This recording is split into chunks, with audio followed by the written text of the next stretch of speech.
Hello, I'm Leo, and today I'm going to be talking about the book Girl, Woman, Other by Bernadine Evaristo. It's set in London, and it's basically a book compiled of 12 different perspectives, focusing on themes like racism, generational divides, and identity. Each of the stories connects in some way. The text is literally built around its characters, yet some of the characters felt like singular voices that didn't really have a character arc or development throughout the plot. That's like the first instance where it's kind of confusing what Evaristo's aim is, and this becomes more apparent when you look at the actual technical political side of things.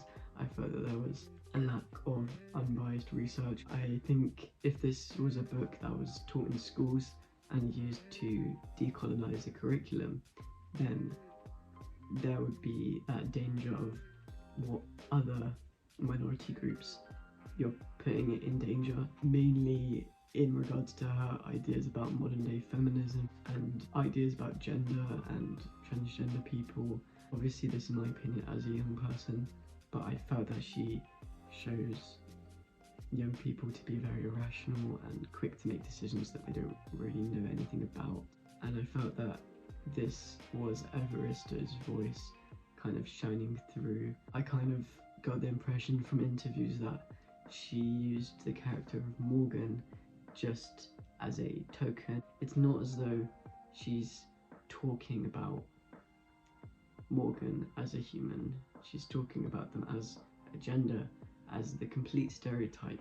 I would have really appreciated it if the character had a bit more development to show that non-binary person's life doesn't have to revolve around the gender.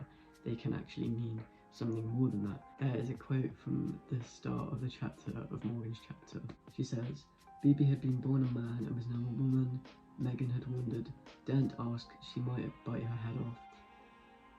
So it feels like she's making trans people sound very complicated and very like you can't understand them. I think maybe Evaristo feels attacked by fourth wave feminism.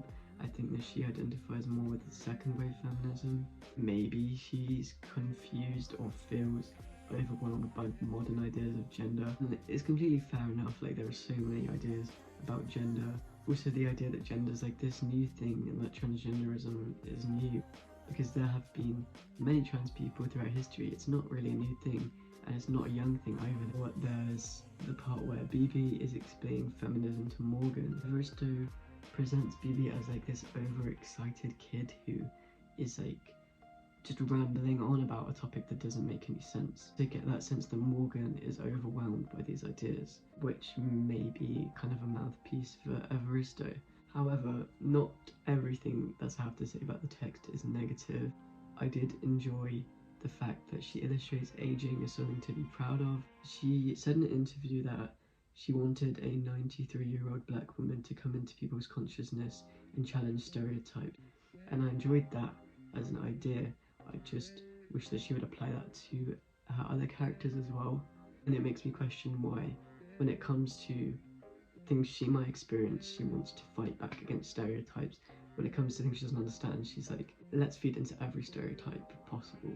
Regardless, it's still an award-winning book. It has been nominated for other awards outside of the Booker, and I do think that it opens some really interesting conversations that probably do need to be had in society. Evaristo said that she wants to give voices to characters we don't see very often in fiction, and she has achieved that. The fact that you can read it so easily is useful. It means that it's more accessible.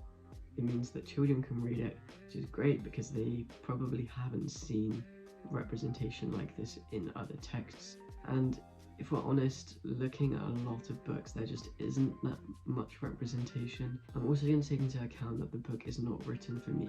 It is not written for a white audience to relate to it and identify with it. So despite the fact that I think there are some sensitive topics that probably could have been handled more appropriately, it is still a work of fiction, and it represents a load of different social groups that maybe needed the representation. So yeah, that is my review of Girl, Woman, Other by Bernadine Evaristo. Thank you for watching. Goodbye.